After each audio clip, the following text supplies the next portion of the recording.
This is a recording of You Gentiles by Maurice. This book is in the public domain. Recording by Grips. Chapter 14. Is there any hope? There is little more to be said.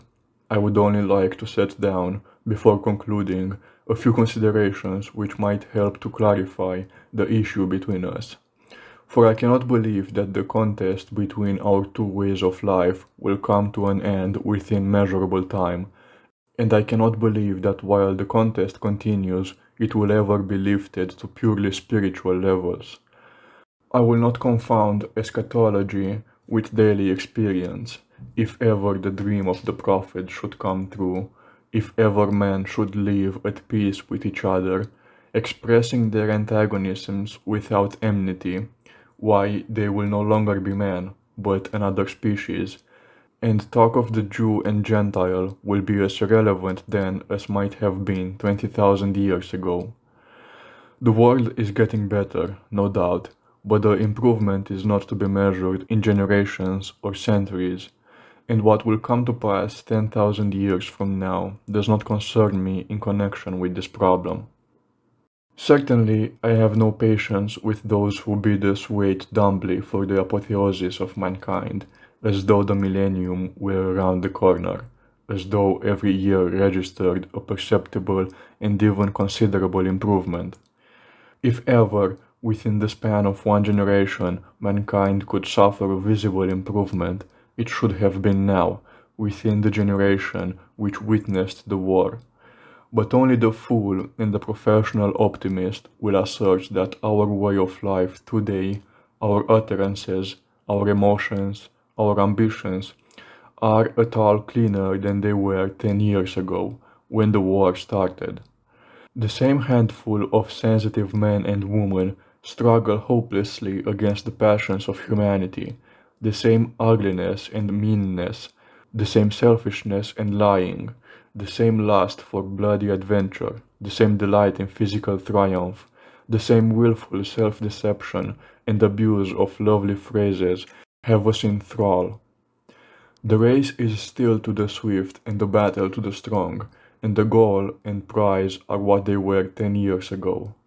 What I say, then, is not prompted by the hope that words of mine or of anyone else can give a new complexion to the general struggle between Jew and Gentile, but only by the desire to clarify, for the encouragement of a few, the nature of the struggle, convincing them, perhaps, that behind the sordid stupidity which seems to govern our Jew-Gentile relationship, there may be found a compensating grain of eternal principle. And my concluding words are addressed less to practical expectation than to the desire for completeness. What are we Jews prepared to give you, which, in your opinion, you should consider sufficient? Obedience to the laws of the state, and readiness to defend it in time of danger. This constitutes a full payment for the privilege of citizenship and the protection of the laws. But this offer on the part of the Jew becomes inadequate when the state begins to assume functions which seem to me totally beyond its capacity. What was intended only for the regulation of the external actions of a given group is becoming a growing tyranny against the inmost values of man, an attempted violation of our most inaccessible privileges. And this despite the professions of your statesmen and political thinkers. It is acknowledged in principle that a man's religion is beyond the reach of law, and his God need neither pay taxes nor take out citizenship papers. But the acknowledgement of this principle is gradually becoming meaningless in the light of the growing spiritual tyranny of the state. Perhaps nothing that you have ever feared from the economic tyranny of socialism approaches the oppressive spiritual tyranny of your great democracies. These seek to control not only the acts, but the emotions of the individual. They would compel us to love and hate, to admire and despise, as part of our civic duty, and, not content with the part of us which alone affects the well-being of government, would also conquer and control the part of us which belongs to no one but to each man and God. They would compel us to love and hate, to admire and despise, as part of our civic duty, and, not content with that part of us which alone affects the well-being of government, would also conquer and control that part of us which belongs to no one but to each man and God. They would control our culture, as though culture were controllable, except for the purpose of destruction, tell us in which language to create, as though they could fructify us, and direct our ecstasies, as though these were run along wires and commanded by switches. Our obedience, our tribute, our bodies will not do. They would have the very secrets of the heart torn out of us and delivered to Washington or Berlin or London. In the terror of socialism, they depict the intolerable misery of the man who can claim nothing for himself, but must yield up the fruit of his labor down to the last husk, to the disposition of the state. But they have instituted a spiritual socialism infinitely more hideous, and for the economic equality they have substituted a spiritual homogeneity, which the communist can never hope to parallel in the physical field. And woe to him who dares to practice private initiative in the spiritual socialistic state. His punishment is not only spiritual, but physical too. And we Jews, the most obstinate and most enduring sinners in this respect, are the best measure of the vindicative fury with which this tyranny is armed. If, then, the struggle between us is ever to be lifted beyond the physical, your democracies will have to alter their demands for racial, spiritual, and cultural homogeneity within the state. But it would be foolish to regard this as a possibility, for the tendency of this civilization is in the opposite direction. There is a steady approach toward the identification of government with race, instead of with the political state.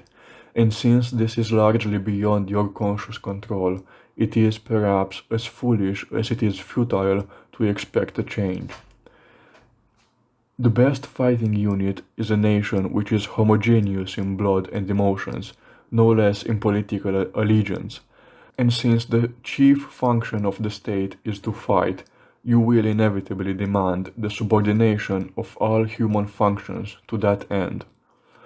The demand for racial homogeneity within the state has led, in America, still the most unexploited country in the whole world, to the exclusion of the immigrant, and particularly of the immigrant who will not lend himself to the type of assimilation or self-destruction which you demand. Without for a moment admitting that any kind of exclusion is justifiable in a world which God created before the nations appeared to disfigure it, I submit the case of the Jew as an exception. The Jew has no homeland of his own. When the Jew migrates from one country to another, it is almost invariably under the pressure of persecution. To close the gate against the Jew is not the same, then, as closing it against the Italian or Pole. In the latter cases, you insist that certain races stay in their own homes, whether or not the land will support them. But the Jew is not being forced to stay at home. While one part of the Gentile world persecutes him, the other part refuses him chance to escape. For very shame, if you are capable of it, you should give the Jew free immigration everywhere. The irony of it is, of course, that it is chiefly against the Jew that anti-immigration laws are passed here in America, as in England and Germany, and the liberal countries which would make room for the hunted Jew cooperate, despite a few gallant and unsustained gestures, with the most illiberal in the persecution of their common victim. He that refuses asylum to a victim fleeing from a murderer is, before God, a free and willing accomplice in crime. And to me it is infinitely strange that, even from your point of view, the sporting point of view, you should be able to reconcile your morality with your acts. If there is anything at all in your professions, you should be filled with admiration and astonishment at the incredible pluckiness of a small people which in the face of infinite discouragement has clung with such tenacity to its identity and cult. Without understanding us at all, you might have paid homage of warriors to the courage of an unconquerable enemy. That you watch us with vicious irritation rather than with respect, that you laud us with contumely when so much in your own instinct should have given us a peculiar place in your regard, makes me feel that nothing which can be urged upon your conscience will avail to lighten the burden of our destiny.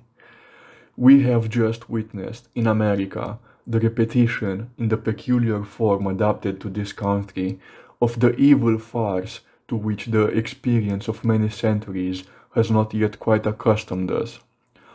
If America had any meaning at all, it lay in the peculiar attempt to rise above the trend of our present civilization, the identification of race with state.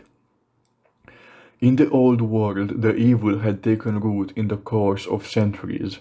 Its hideous fruit was therefore inevitable. But America seems to offer the hope of a change. Whatever other evils America had inherited, at least this one she had avoided. America was therefore the new world in this vital respect, that the state was purely an ideal, and nationality was identical only with acceptance of the ideal. But it seems now that the entire point of view was a mistaken one, that America was incapable of rising above her origins, and the semblance of an ideal nationalism was only a stage in the proper development of the universal Gentile spirit. The ideal which for a time constituted American nationality disappears now, and in its place emerges again, with atavistic certainty, the race. It is true that even while the ideal flourished, triumphant over race, the seeds of our enmity lay securely embedded in our natures. But the passing generosity kept the seeds in slumber. It is not the first time that Gentile nations, forgetting themselves for a brief period, have offered us friendship and even affection, but the strange and unnatural exaltation passed, and bitter sobriety succeeded. Today, with race triumphant over ideal, anti-Semitism uncovers its fangs into the heartless refusal of the most elementary human right, the right of asylum, is added cowardly insult. We are not only excluded, but we are told, in unmistakable language of immigration laws, that we are an inferior people.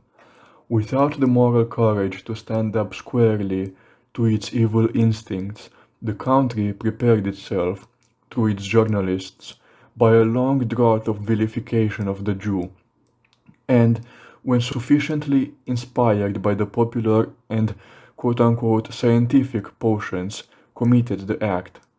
How, then, shall I delude myself into the belief that the considerations covered in this chapter will produce any effect? Have we Jews not known this evil long enough? Should we not have known better by this time than to repose hope in any of the nations? Perhaps we were foolish in our overconfidence, but our credulousness does us less dishonor than your cruelty does you. And if it savors again of foolish simplicity to make this plea to you, I am willing to take the risk. A last word. It would have been a happier task for me if I had been able to write this book with sincerity in another tone, if I had been able to record the struggle of two ideals and types which was never compromised and obscured by physical lusts and cruelties. But rather than utter the old untruthful courtesies, tempering resentment with caution and tact, it would have been better not to write at all, and I was driven to write. I believe that though I may have erred here and there, I have been mainly right, and I console myself with the thought that if this book offends by its assertiveness, God knows that the infinite tactfulness of thousands of other Jews seemed to have offended no less. Whatever we do, we are damned, and I would rather be damned standing up than laying down.